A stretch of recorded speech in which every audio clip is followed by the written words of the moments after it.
going on, Tom? How you doing? I'm good, fam. I think last time I saw you, we was at an airport North in North Dakota, maybe? North Dakota. That's right. I Because I was so happy remember, to see you when I got up. We never met, but I was just so happy to see you because I know I never been there. You know what I mean? yeah.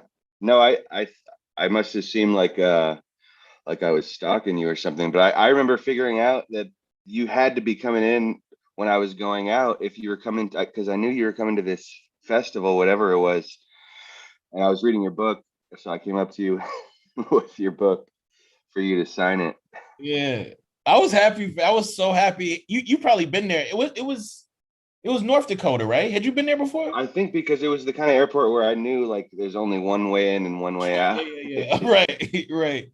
No, I'd never been to North Dakota. That was my first time being there. Okay, yeah, and then on the way out, I got stuck in that airport for like 2 days, because of that. It was only one joint in and out, and that one wasn't working. So, yeah, thank So you for how's doing. yeah, yeah, for sure. I love the book. I love everything you do. Man, when you said fun, when you wrote fun, I was like, yo, I don't know how good this shit is, but Tommy Orange said it's fun. You know what I mean? I don't know, but for this book, more than like good or whatever, I wanted people to, because I'm writing about something like people might call dark or whatever, but I wanted it to feel fun, you know? No, it took me aback when you reacted that you liked fun.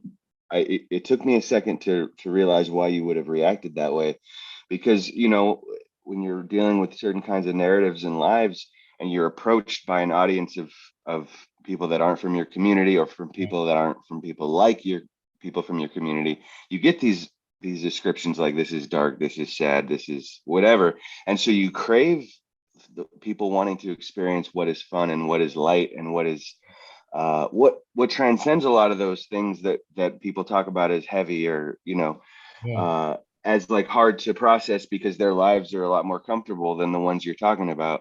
So you yeah, crave like these descriptions, like we can be fun too, and we have all these other aspects that make us human.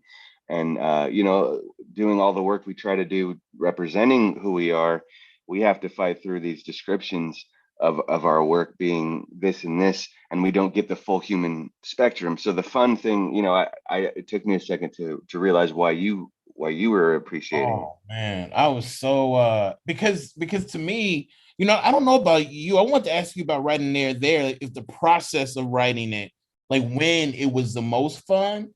But yeah, like it was definitely like not fun to write big parts of this book. But revision, I was just like, if I want the people who I love to enter it, I have to make it um sort of dynamic. You know what I mean? Like Yeah. sort of aware of itself, but also just like dynamic and real, I Yeah. think I'm always having the most fun. I just listened to an interview on the quarantine tapes that you did, and you were talking about every sentence can't be a pip, or some sentences have to be pips. Every sentence can't be a Gladys. And Yeah. and I think I have the most fun and you were talking about first drafts. Yeah. When I'm first creating it, and I think it's the best thing that Yes. anybody's ever written, and then I haven't had the time to sit with it and look at it and be like, okay, this is actually kind of garbage until I Right. get Right. it into shape. But I have fun when I'm like when a new voice comes. So I think for anything that I'm working on, the fun part is like the sort of joy at like creating something that was not there before and now it's here on a page, and convincing yourself initially to get involved with it. That's the most Right. fun to me. And then And the then, work and then when is because we don't because we're talking about books and we might write TV and film at some other point, but with TV and film, you can go into every character's room with every character. And I guess you could do that in fiction too if you wanted to. But like if you're writing from a first or like a third limited, like, I have characters that talk to me, bro, ad nauseum, but they don't get point of view. So I'm like, how do I get them in enough but not make them dominate? Because the people who talk to me want their own scenes. Like I feel like characters who are talking to me are just like, yo, fam, like I need to be motherfucking Gladys tonight. You know what I'm saying? And I'm like, yo, you fly as shit, but like if I make you Gladys, the whole narrative is gonna like teeter totter over this way. So I don't know if you ever feel that way. Like sometimes, you got these characters that are dope, but they can't get front stage because they'll overpower the stage. yeah. I think I just am coming to I just started doing a third person omniscient, which I've never done before. I don't know if you've done it. Uh, but I always felt like it belonged to old white men and the legacy of like God complex type Right. authors. Right. I'm pretty late to Toni Morrison. I mean, I had not read her before, but I just am going through everything during the pandemic, reading everything, and seeing how she does it, and seeing how Zadie Smith does it, and Right. being convinced that there's a way to do it that's not like trying to do replicate the old legacy. Yeah. There's ways to redo, and so I'm realizing in doing it that I'm not going to let some of these characters get the stage that they want. I'm going to have to like just put in little parts that they want into this bigger Yeah. thing. Yeah. But you know, I feel like sometimes we are the editors for our characters and definitely their voices. Because you know, sometimes a great editor can sort of like shrink the shit you want to do, but make it like more bombastic and louder. I feel like sometimes that's what I'm trying to do. Like with in Long Division, that's definitely what I was trying to do with that city Bays. Like Bays wanted, she wanted every page to be about Bays, and I wanted every page to be about Bays. But then I was like, how can I do it without overtly making every page about Bays? I think Bays is the thrust of that book, but she's definitely a character who was just like, yo, like you got to let me talk. And I'm like, fam, like you're breathing breath into this. But she still was like, fuck breath. Like, I want every page to be me, you know? So let's talk about. I mean, I got so many questions that I want to ask you. Just that maybe I want to focus on the book because this is about the book, and acknowledge Barnes and Nobles because this is Barnes and I know it's Noble, but I always said Nobles. I know you did too. I heard Hey, the speech that we were both. I didn't get to meet you that day, but we were both at that award show, that's right. and I had my own connection to it because I would go there. I felt like I could belong in a bookstore at a Barnes and Noble, um, whereas I felt like I didn't belong. This was before I was like really serious at reading or writing, Right. but I felt like I could go there and I belonged there because it was like a commerce space and it was music and it was food, and I didn't Yeah. feel like I was being stared at like, what are you doing here?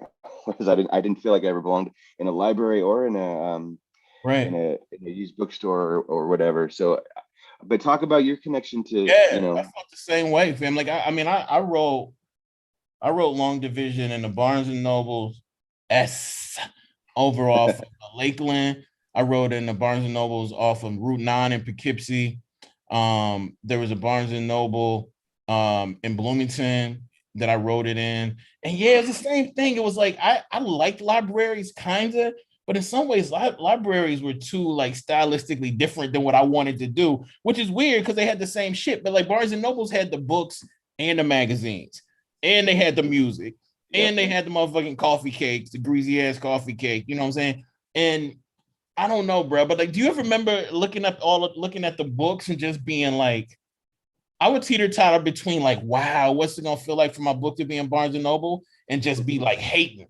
You know, I just open up random books and be like, man, this sentence ain't shit, and then close it. You know what I mean? I'd be so excited, but also so mad because I thought that my shit would be in there, but I thought it'd be in there after I died. What about you? At the time, I think I was really just falling in love with reading. I always loved reading and eating, which is part of why I liked it there too. Reading and eating for me has always been hand in hand, and coffee, of course. I wasn't at a place where if I was writing, it was very unconscious. Like Got you. I was doing it before I knew I was doing it in weird, very unconscious ways, like in the margins and stuff like that. But I certainly wasn't imagining books or career in writing at all at the time. At the time, I was just like, oh, I can belong in reading. I was just getting used to getting over like, this previous life as like an athlete and a musician, and Right. you know, I didn't I didn't really have nobody ever handed me the books that would have mattered to me and would have changed me earlier on. So I came to it pretty late, and Barnes and Noble was part of my beginning of it. Yeah. I mean, I want to write sometimes a essay about the weird shit I experienced in Barnes and Noble. Like, um, we shouldn't. Oops, I was not supposed to cuss. But Barnes and Noble also just had the weirdest bathrooms. You know, like I had a few bad run-ins with a Barnes and Noble bathroom, and I was like, yo, I can never visit one of those mugs again, fam. I don't know. You know, sometimes you go in there and after somebody is just like corn dog, chili dog, pretzel day or something. So I've been afraid of Barnes and Noble bathrooms for like 10, 15 years, but I definitely wrote Long Division in there. So to see the book in Barnes and Noble just feels it just feels unfair. I'm just like, damn, this is not how it's supposed to be. Because I think sometimes some of us feel like we're supposed to always toil and always struggle and whatnot. But yeah, I'm really appreciative that Barnes and Noble's pushing the book like they are. Yeah. So how is this weird Zoom tour going this year and your, this year in general? I mean, I'm much happier asking people questions than being asked questions. I don't know about you. But I'm thankful that we got. I think people are tired of. I think we have like maxed out what folks can do Yeah. virtually with books. But I'm appreciative that a lot of us gave of our time, and I listened to a lot of people who I would never be able to see in person. But yeah, I think it's at its end. Yeah. Do you feel like, because for me, and I think it's the same for you, since your book kind of blew up and you were probably saying yes to a lot. Did the pandemic for you give you a chance to kind of breathe after like a pretty intense couple years with heavy? Man, that's a great question. That March when everything shut down, my body just took over, and it was like, I know you don't want to breathe, but you gonna breathe. You know what I'm saying? Like you about to breathe. And it was I talked about this. This is the first time in like 3 decades that I didn't write that first month. And then after that, I kind of lost myself in the writing again, found some different rhythms that I hadn't found before. And a lot of people I knew were coming out with books. So you also just wanted to be there and support them in ways that I could. Um, but yeah, that's a great question because so much about that book heavy, like the anxiety and the weird parts about it, are that I have to go out in public with my actual body to talk about a Hmm. book about my body. So yeah, like being off the road, and I mean, people still see me, but they see me from here, and I don't have to deal with people. Even my thinking people are judging me by my body, or actually people touching my body because they read heavy. You know what I mean? Like Uh-huh. it's not no woe is me shit, but like that I was glad I didn't have to deal with that. Yeah. Yeah. Yeah. Is it a lot different for you doing fiction versus, I know like the going out with the book is different for reasons you just said, for going out with a memoir versus going out Yeah. with fiction, but the process, is it different for you when you're? Yeah. It's I mean, I think scene work is sort of the basis of what I do. I always talk about how I think poets have like the cheat code because they understand that every sentence matters and every word and sound matters. But I also think fiction writers have another kind of cheat code because we understand the importance of scene. And so even when I'm doing expository stuff or just straight essays or memoir, I'm still thinking scenically, even if I'm going to put that scene in conversation with some sort of proclamation at the end or at the beginning. But fiction is just harder, fam. Like I know people don't want to hear that, but it's just harder. It's just harder. It's just a lot harder to do, technically.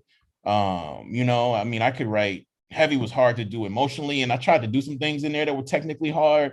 But like if you want to like push the novel, you kind of got to like maintain a kind of innovative like desire. I think on every page or at least on every section, it's hard to do that. It's hard to do that. So I'm working on this new novel now, and it's like something I'm super like in love with. Not the novel, but the idea of the novel. But like fiction writing is also about realizing your idea is not good and like letting like the failure of that idea carry the day, right? Sort Yeah. of. Yeah. Yeah. That's part of why it's hard. I agree with you.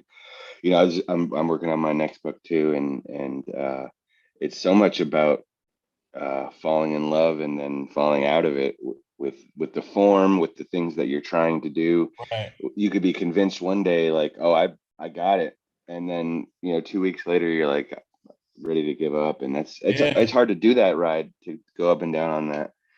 And Um, I feel like it probably, I mean, one of the things I think so many of us loved about there was that it felt at once like so like under the sort of like finger of like a master, like the way the shit was like laid out and all of these characters and it all culminates, but it also felt free. It felt like a first book in that you didn't feel like the person was like bound by anything. Like, if that book felt like, to me, it was like, I was like, oh, Tommy wasn't sure he was going to be around after this book. One of those books.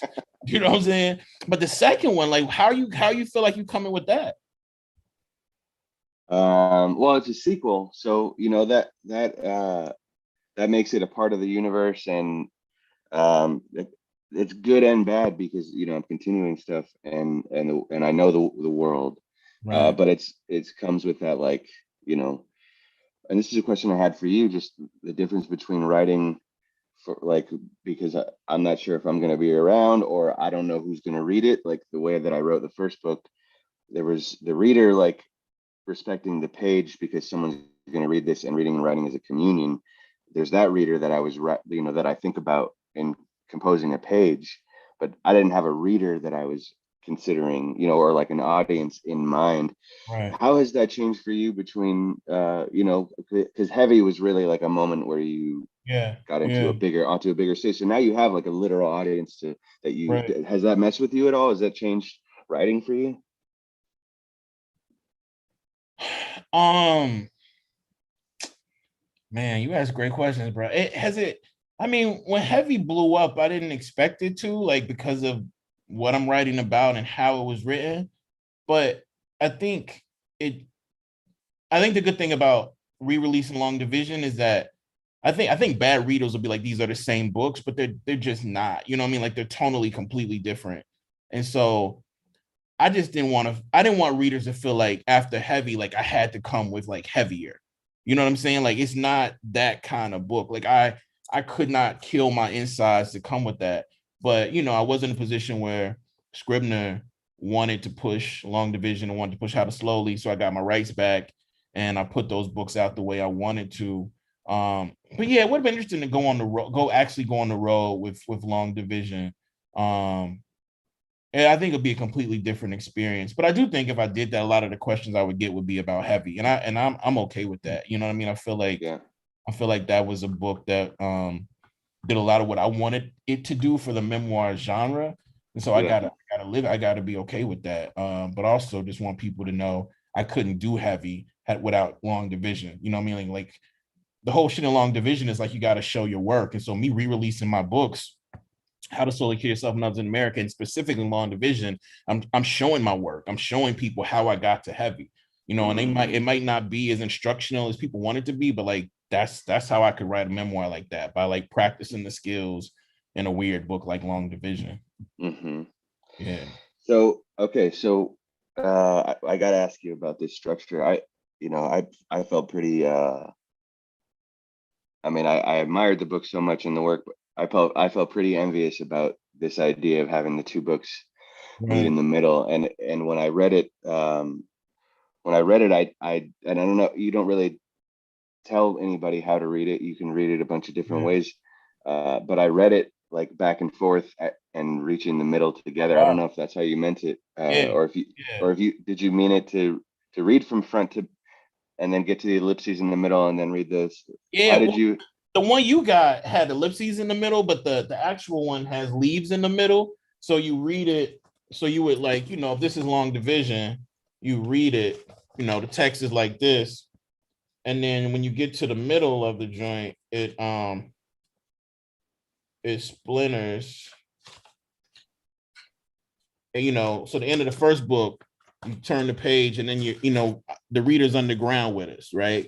Uh-huh. Still underground, and then when you get that, you flip it, and then you're reading Long Division the other way. So the whole point is, like, I feel like the middles of most things are like the most unforeseen, the part we kind of don't take care of or tend to. And so I just wanted readers of this book to get to the end when they got to the middle, and get to the Uh-huh. beginning when they got to the middle. You know what I mean? And I wanted to do it when it first came out, 2013, but I didn't have any sway to push the publisher to do it.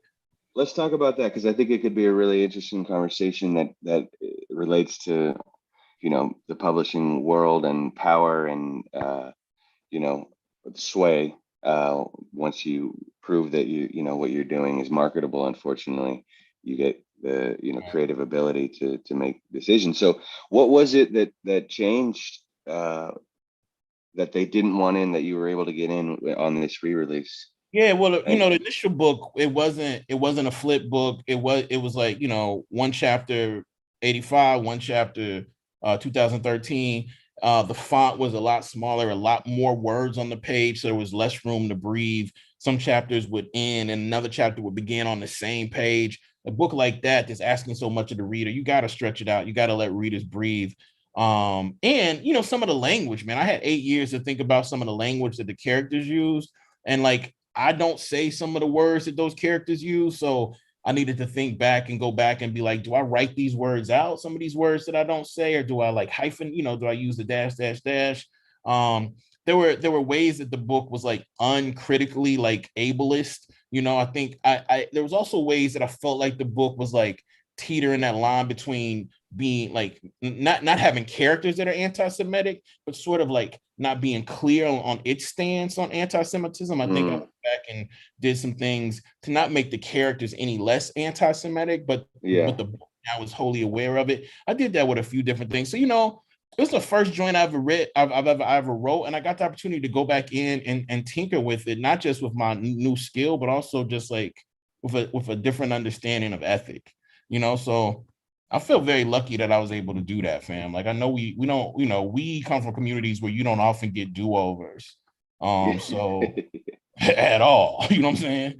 So to get a do-over and to get some people to buy into it is a big deal for us. Yeah, yeah.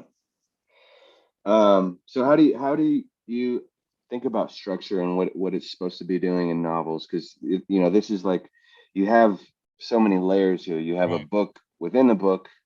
You have long division, the book in the book, and he's sort of also writing on the blank pages, so it's like being written while you're reading it. Yeah. And then you have these two books as you flip it over and going through these time portals.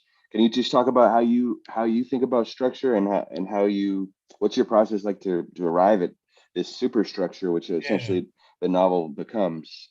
Yeah, I think whenever I start anything, the first thing I think about is like, what can I do to F up the structure? If somebody's like, I want you to write an essay on George Floyd, or can you write about Fannie Lou Hamer? I'm like, I'm not thinking, what can I say? I'm thinking about what can I do to form with the question you're asking me. And the same thing with long division. Like once I understood like the question of what is long division, what does intergenerational trauma and intergenerational grieving look like for these Black kids and this Jewish kid in Mississippi, I was like, I knew that I wanted it to be meta. I knew that I wanted the two books to mirror. I knew that I wanted there to be at least three mirrored characters. But the hard part is for me was just like, then how do you create compelling characters with compelling language that are going to bring people through a structure that they haven't seen before? You know what I'm saying? So it's sort of easy to come up with innovative structures, but it's much harder to put like soulful characters with language that's inviting in those sort of innovative like structures. And I still didn't pull it off, but that's what I was intending to do. You know what I mean? And I was just playing like, I mean, I'll talk about this before. I was just playing with this idea of every young person in the world having a person, a persona, and a super ego. It's not just grown people. And also just playing with like, kids' disappearances and how all the disappearances where I'm from, they're all state sanctioned, but also parents often help those children disappear in these ways that we don't want to talk about. So I was just dealing with all of that at once. And man, you know what? The thing that freed me up, and I felt like I felt some of this in there, it's like when I was just like, yo, like I'm a young Black writer, and I know I'm supposed to write that like really tight, neat first novel, but like I'm going to experiment. And I think again, when you come from communities that so often get punished and uber disciplined for experimentation, even if that experimentation doesn't hurt anybody, sometimes it can thwart your desire to experiment. But I was just like, nah, bro, like, are we gonna experiment? People could rock with it or not, but that's how I felt. That's how I approached the structure and the character. So it seems like you do have a certain way of considering reader and Yeah. readability. Um, Talk about that because I'm really interested in the way other writers think about readability and how much they think about it in terms of servicing the communion that's supposed to happen between Yeah. writer and reader. I mean, readability is huge, because that's the thing. Like this book, like they're characters that I think are soulful, but these characters slash people are are literal literary characters. You know what I'm saying? So if I was trying to write a quote unquote like realist book, they couldn't talk the way they talk. Do you know what I mean? But and that's and you know, it's a realist text in a way, but it's real to characters who are trying to run away from narrative. But readability is something I think about when I'm talking to my students. I'm talking about more than anything because, you know, there's an art to connecting with readers. And sometimes that art has very little to do with like what you imagine and how you imagine. It's like, how do you connect to a reader and what are you asking a reader to do? And so for me, if it's essays or memoir, or even fiction, like, you know, I'm like, I'm gonna give you 4 or 5 oranges. You know what I'm saying? And I want you to go squeeze these mugs, but I'm gonna have to like, you know, nudge you over here. I'm gonna have to show you a picture, but I know you're gonna like this book more if you make the orange juice, as opposed to like what I feel like a lot of us want to do is just fucking like make the orange juice and be like, drink that shit. Now, what it tastes like? Well, it tastes like orange juice, motherfucker. Like that's what it's gonna taste like, you know. So I just think there's a way you can ask more of readers, but it's scary because sometimes readers don't want to be asked anything. Sometimes readers want a spectacle; they just want to watch, you know. So Yeah. you never, I just never. I mean, I don't know, but I do know that like playing with readability and talking about the relationship between the art and the reader is something we need to do a lot more. I feel like that got out of style for some reason in novel. Uh-huh. Yeah. I'm supposed to be reminding viewers, everyone, to leave the questions in the chat in Facebook, and on YouTube to be answered live. I don't know. I'll probably save them for the end, right? We'll just keep talking Yeah, and save the whatever audience works, questions. whatever works. I just got them. I got some questions written down. Um,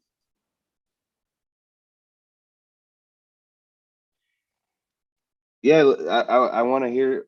I want to hear you talk about time travel because I think people who experience and study history because of the way they're affected by it and the way their people are affected by it is much different. And time travel's not just like a playful sci-fi thing to do with like hoverboards and 1950s, whatever. Um, but time travel takes on this weight and it has these layers, and you're doing it on a personal level and what it means for these characters in a beautiful way, but you're also, addressing a lot of these bigger historical things. Yeah, yeah. I mean, I just think we all time travel and we all are doing things right now that are not just going to impact tomorrow, which is what we always say, but you know, there's things that we do today and the things we say today and the way we do, like the way we do doing today impacts how we understood yesterday, right? Like that's just basic. So I think once we understand that and we understand that the portal for most of us to get back or forward or here, whatever that means, is language, you know, and also like has so much to do with like verb tenses. And this is why I think it's so important that we break tense like intentionally. And then when people are breaking tense unintentionally, we often like I need to laud that, you know, like when my little cousin or my uncle are breaking verb tenses, you know, my mama used to always get on me for breaking tense. And I'm like, I know the correct tense, it just don't sound good, you know. And my mom would be like, it just doesn't sound good. I'm like, see, it doesn't sound the same. So, you know, I think the language and the tenses we use put us back, put us here, put us forward. Um, and then I think when you come from places that again, like the state intended to like wipe off the face of the world and the many different ways that the state intends that, I think you sort of have an obligation not just to like do stuff to make the future like respectable, but to do stuff to make the future funky and to expect and accept the funkiness of the past. You know what I'm saying? And so I think that's the thing coming from a place like Mississippi, like we are very much in touch with like yesterday and tomorrow. Do you know what I mean? Like the blues, rock, and some other kind of fiction that we haven't even named yet exist, like in how we walk and move and talk and eat and drink. And then it's just like, all right, so how do I use this thing they call English to get that, to get people to feel that? Mm-hmm. And that's what I try to do.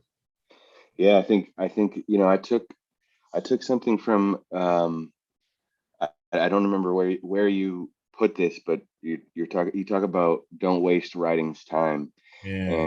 and I love it. I love that because being a writer and writing and devoting yourself to the discipline and the craft of it is a relationship with this other thing, Right. um, and it's something that gives back to you and it asks of you. And I just wonder where that comes from. I know you in Heavy you talk about your mom talking about writing in a certain kind of reverential way like that. But I Right. just wonder for you, where does that inspiration to have that respect for writing in the way that you talk about it? Because I respect, I mean, I really appreciate having language for it like that, because that's, Right. you know, I didn't really realize it till you said it that I had that kind of relationship to it. Yeah. I mean, to me, Tommy, I ain't gonna lie to you. That's the biggest like question and sort of like affirmation in the world. And it's important because again, I don't know about you, but like I was encouraged to imitate people who did not see me. You know what I'm saying? I was encouraged to write like people who could not see my insides. So that meant that I was getting an A or B or C or D or F based on my ability to imitate people who couldn't see me. So a white teacher is telling me you get an A if you imitate Thurber, or if you imitate Faulkner, if you imitate Welty, if you imitate whomever.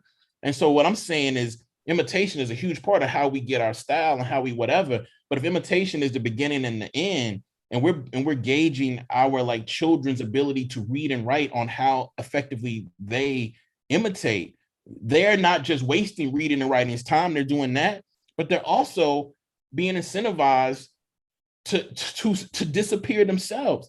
And so much of American education is that we're incentivizing lots of different children to take themselves off of the face of the earth by imitating people who don't see them. And to me, there is no bigger waste of a time than to imitate someone who doesn't see you. Yeah. Like there's and I say that as someone who understands that there's also the possibility for rigor and innovation in imitation, but that can't be the end. And I think bad teachers make imitation the end. And I think bad teachers encourage our students and encourage ourselves to like waste writing's time.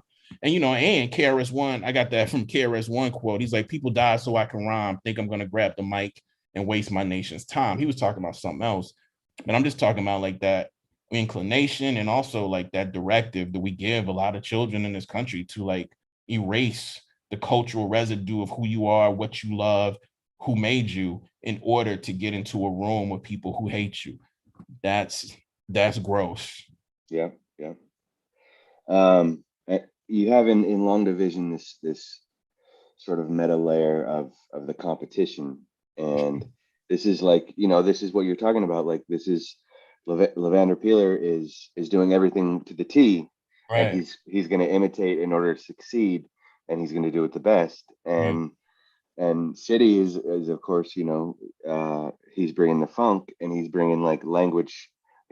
He's owning it himself, and we have this moment that happens. I don't want to spoil it, but um, where they sort of like come together on the idea, Right. because of what they realize, how they've been set up. And I just really love that layer of competition and language competition in Mississippi, and what you did to exemplify all that you're talking about. Where did you get this idea to do like this language competition? Was it to do this meta layer thing, or was it like is it in your experience, these different types of language competitions?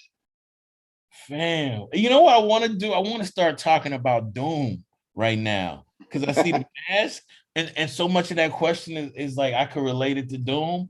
But real talk, it was just Ellison. Ellison sort of starts Invisible Man with the battle royale, and I just love hip hop, and I still love like in battle um MCs who battle not necessarily with music, but just like freestyling and whatnot. And I just think sentence contests are sort of like the root of what this nation is, even though it says it's not, like sentences and blah blah blah. So I just wanted to like overtly like create something absurd, which is like these black boys on this stage competing in a dynamic sentence contest for like these stale ass white judges who have to judge the dynamism of their sentences. And like these judges who are faceless mean like they have so much power, as we see over the lives of these children, not just those two children, but also the kids from Arizona. You know what I'm saying? So I wanted to allude to Ellison, but also give a big up to battle rap and also I just real talk. People ask about audience, like I just wanted to write a book I thought Doom would fuck with, like that's real talk. Like, and I never talked to Doom. I'm sure Doom never read Long Division, But to this day, I still believe if Doom did, I think that would be a book that Doom could mess with, you know? Um, yeah, did that hit you? That's not that long ago that we lost him. Did that hit you Yeah. finding out? You know, the part that hit me was, you know, you're probably one of these people, and I'm probably one of these people for whom Doom's passing meant so much in the heart and in the head. But then the part with ill stuff was like Doom had been gone so long before we knew. I know. So, like, I what know. does that mean? You know what I mean? Like, I'm not sure what it means about celebrity or love, actually. You know what I mean? Yeah. And because of it, and because of Doom, there were those of us who were like, oh, Doom's still here, you know? But Uh-huh. I don't know if that's fair, you know? Yeah. What I about know. you? Yeah, I felt really emotional about it. Just I went for a run, and I do this weird thing. I shuffle all my music, and sometimes weird things happen with what comes on and the timing of it.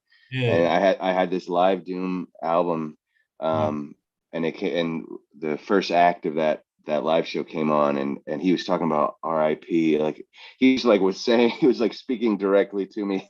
It felt like immediately after finding out, and I got really emotional over that. But I just the loss of language that we're looking at, like what he Yeah. was doing Yeah. sonically and with language, Yeah. just has something to teach everybody about the magnetism and dynamism of what hip hop can do as an art form. Like Yeah. he was pushing it more than Anybody.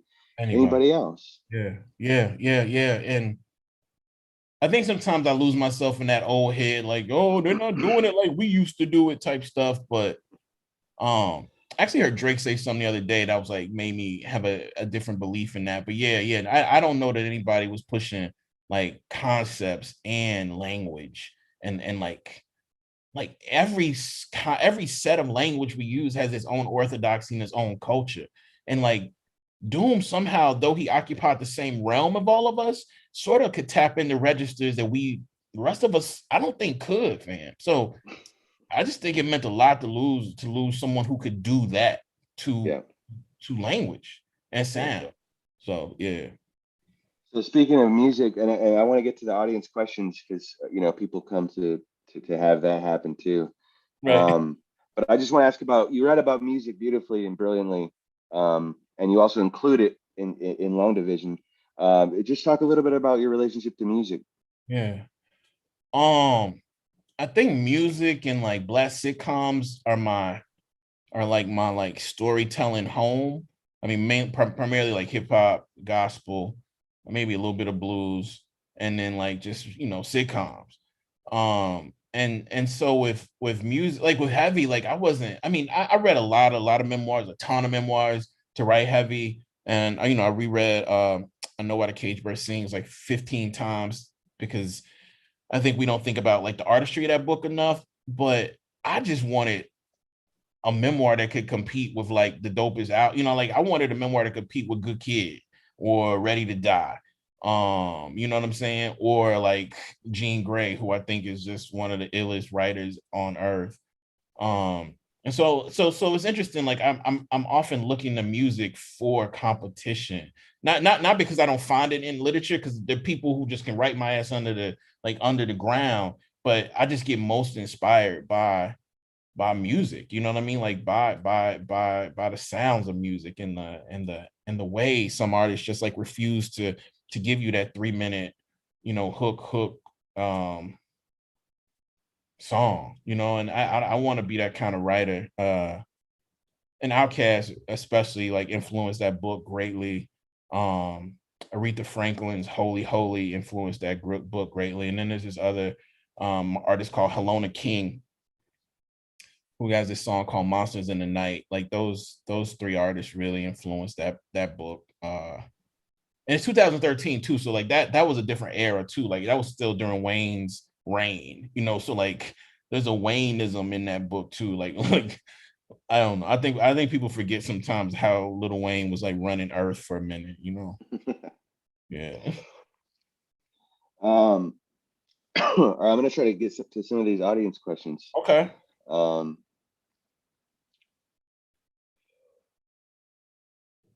Okay, what inspired you to write? Well, I think you already got to that. What inspires you to write? You already kind of have talked about that. How did you first realize you loved to write? Um, that's a good question. Love to write. I used to write rhymes a lot. You know, we just wrote rhymes in high school a lot, and then we battle each other in the bathroom off the rhymes. Like that's the first stuff I wrote that I loved. And then I started writing for my paper, and I wrote some editorials and essays in high school. And I didn't love writing, but I loved winning awards for writing. You know what I mean? It wasn't like I loved playing ball way more than I loved writing, but I wasn't being told I was like one of the best ballers in Mississippi I was pretty good in my like little region of Mississippi. But like when people told me that I could really write and my friends were like, damn, then I was like, oh shit, like I like that feeling. But I probably didn't love writing until I probably didn't love writing until I finished heavy. I love trying to write, but man, that shit is hard, man. It's not like working in a chicken plant or anything, but yeah, them dreams, bro. It's those dreams get you. You used the word competition a second ago to talk about listening to music, and to me, it sounded a little bit like inspiration and competition are carrying some of the same meaning. Like when you listen to something and it makes you envious, like I used it about you and your structure. Yeah. Do you feel like that is from having a sports background first? Because I always bring that, like, when my book had a success, I'm like, oh, okay, I made like the pros, like Right. because that was the first dream, was like Right. sports, playing sports. So I always carry all the metaphors from sports Yeah. over to writing because it was what I have at my framework initially. You feel that the Absolutely. same way? I do. And like people always like, what's your dream? And even now, like my dream is to be like a 15-year journeyman on an NBA team. Like the 11th dude who get in when your team is up by 15 or whatever, but I'm clapping it up, I'm giving all the sage advice, but I don't gotta get in the game and fuck up. You know what I'm saying? Like that's my dream athletically, but then when I think about literarily, it's like, I don't know, fam. Like, yeah, oh, that's a great question, Tommy. Because I just want to be on a team, But at the same time, I don't want to be on a clique. Because I think our relationships with each other and this stuff we do is sort of the most important thing that we can do on and off the page. It's like, how do we fortify these relationships? And I don't want to be in cliques, but I also love being on a team. You know what I'm saying? Like, I just love being on team with people, but it's hard. And I think part of that is because we do it so isolating and isolated. But yeah, like the sports metaphors, that's all I got, bro. Like I'll take it to the nth level. I'm glad you could say that because sometimes I go too far. Yeah. I like the idea of some kind of like author team we could be on, for even if you're just checking in for support, like here and Yeah. there. Yeah. I mean, I this is do like. like this. Like, you didn't have to do this. You know what I'm saying? And whether it's real or not, I'm gonna be like, shit, I'm down with Tom. Like me and Tommy on the same squad now. But I think that's comic books and comics and all of that. But it's also for me, it's mostly like sports. Yeah. Yeah.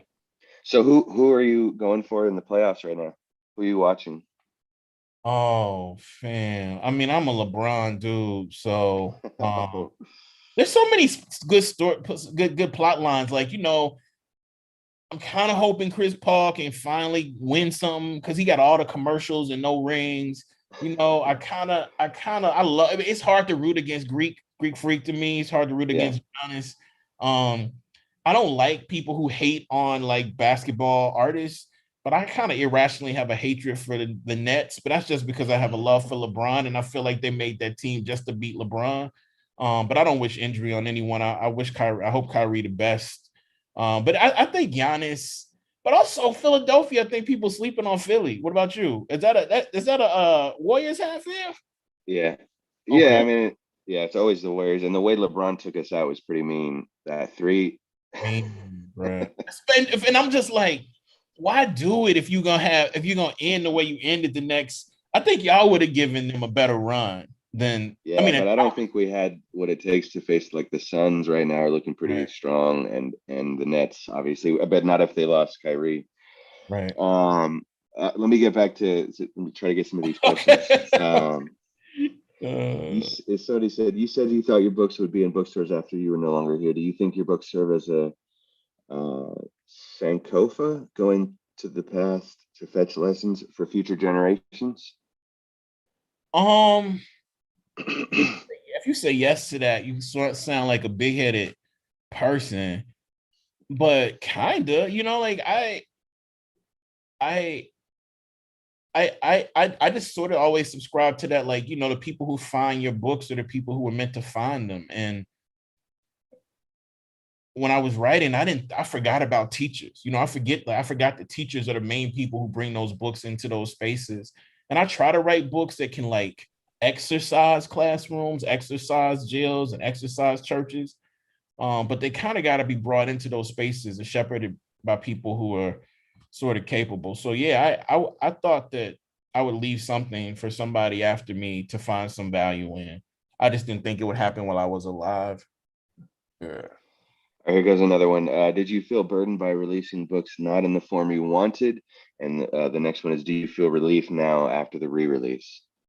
I mean, I think a lot of first time published authors release books in ways they don't want. I have friends who are putting out new books that are coming out in a few months, and their editors are just deboing them, bullying them into stuff that they just don't really want to do. And I don't know if it's in the book's best interest, but when you first time writing a book and you're so desperate, sometimes you just have to go with what the people publishing you want, whether or not you think it's a good idea or not. For example, I don't read the audiobook. That was a mistake. That was a financial mistake on the part of the person, who published my book. Like, I would read that audiobook so much better than the person who read it. No disrespect to the person who read it, but the person who published it didn't see that in me, right? Like, they didn't know that I could, do an oral performance like that. So yeah. So I don't even know the Are you question. gonna read?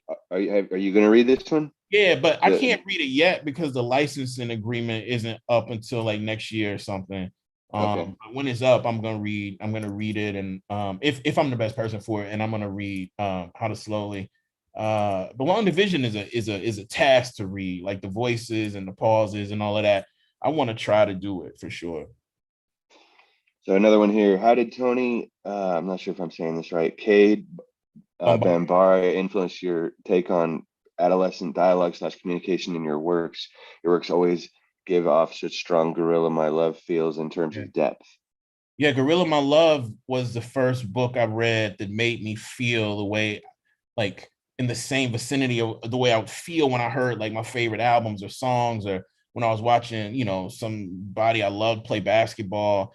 The first sentence of Gorilla My Love just like mesmerized me. I've been writing them to that point, but I've been typing, I've been imitating. And then I was like, oh, what happens if you imitate someone who actually stylistically loves you? Like, that's what's so ill about it. If you spend a lot of your lifetime imitating people who don't, and stylistically, and then you imitate someone who does, it gives you breath, right? And you can continue that. You could continue to just imitate them into a career, but I think Bombara wants us to find our own style. So Gorilla My Love is, I mean, Long Division is completely indebted to that. That's why, there's like a Tony character in that book. There are a few actually that are sort of my nods to Morrison and Tony K. Bombara. And um, Fannie Lou Hamer, obviously, uh, and a few other writers too. So that's a great question. Thank you for that. Do you find it harder to write or to rewrite your stories? That is to say, is it easier to write more or to edit your work? Oh, it's hard for me to. It's a lot easier for me to go back through and revise than it is to create new stuff. I don't know. How about you? I mean, that blank page is still a monster sometimes. How you feel about Yeah, that?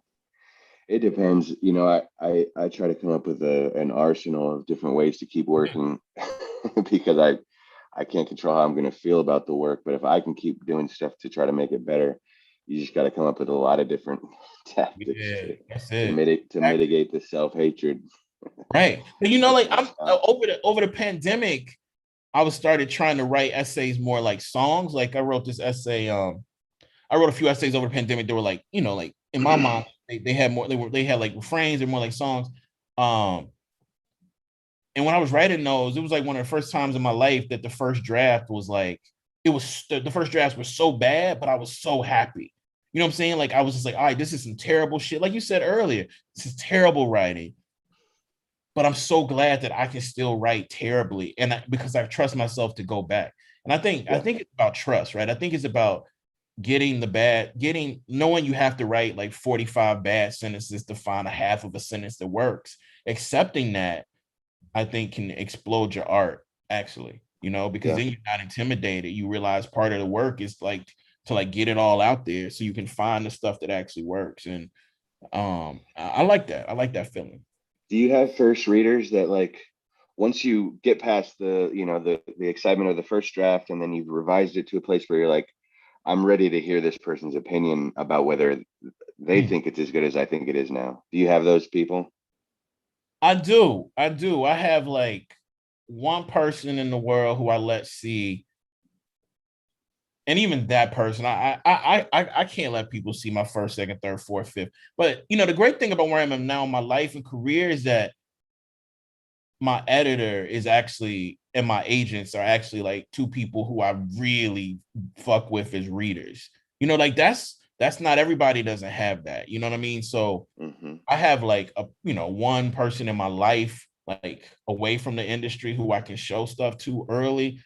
But I also trust now, like Heavy was a book. Like if I was gonna do Heavy right, I had to show people stuff that was really early, really bad, but also really revealing about me and my family.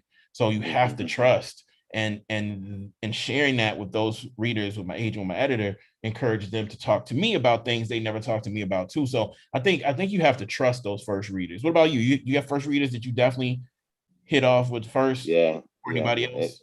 And I think during the pandemic, I think I think I changed a lot as a writer, and I think I was sending stuff out before I should have, and it really messed with me. And so you got to be careful with early Yeah, exposure, can mangle a draft, definitely.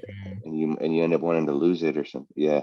I mean, sometimes even as a teacher, like sometimes, and this is not, I mean, sometimes I try to tell my students, like, I don't want to see it if it's the first, second, third. I don't want to see it yet. And like, I mean, that can get students really tight, but I don't. I want them to work through it 2 or 3 times and then show it to me. But the problem is most writers work through something 2 or 3 times. They're sure it's good. You know what I mean? Yeah. Like so I get why people might want people in early. But I do think it's worth wrestling. I think it's important to wrestle with what your vision of something is before you hand it to somebody else in the hopes that they understand the vision. You need to really wrestle with it. Um, and if you hand it to somebody, it's good to also like write to yourself, like what you're afraid of in this person reading it, because that has so much to do with what's on the page too. Yeah. So somebody's asking, what was the last book you read that really stunned slash awed you? I mean, fam, I've read a ton that stunned and awed me, but um I see prophets right there, but I see that prophets right there on your Yeah. that book. I don't know how you can write novels and not be awed by that book. Like it's it's one of them things, bro. Like it's one of them things I wish I'd written, and it's just one of them things I couldn't write. And I feel the same way about Secret Lives of Church Ladies, like by Disha, like Disha Phil, y'all, like Mm. that. Those are two that, and I got to read those before they came out, like earlier versions, but those were two books that um like broke something in my head and Yeah. definitely like coated my heart, but like broke something in my head. Yeah. Yeah. Well, I think we're coming to the end here, but Thank I you. want to Yeah. remind everybody to get pick up Long Division, available at their local Barnes and Nobles stores. Sorry, apologies to Miwa for putting that S on there. And thank you all for coming. Thank you most of all, Kiese, for talking with me. I just, I just loved this. So, and I love your book so much. And I hope it gets a lot of readers. It deserves it for sure. Thank you so much, Tommy, for your work and for accepting me on your squad now, fam. Yeah, So, I'm glad we're on a team. I'm glad that yeah, you said that. we squatting up. We squatting up. We're gonna be called we're gonna be called the Dooms or something. But thank you for making time for this, and thank all of y'all. Thank Barnes and Nobles. Thank me. Thank everybody. I appreciate this. All right, you take care. Hope to see you out there.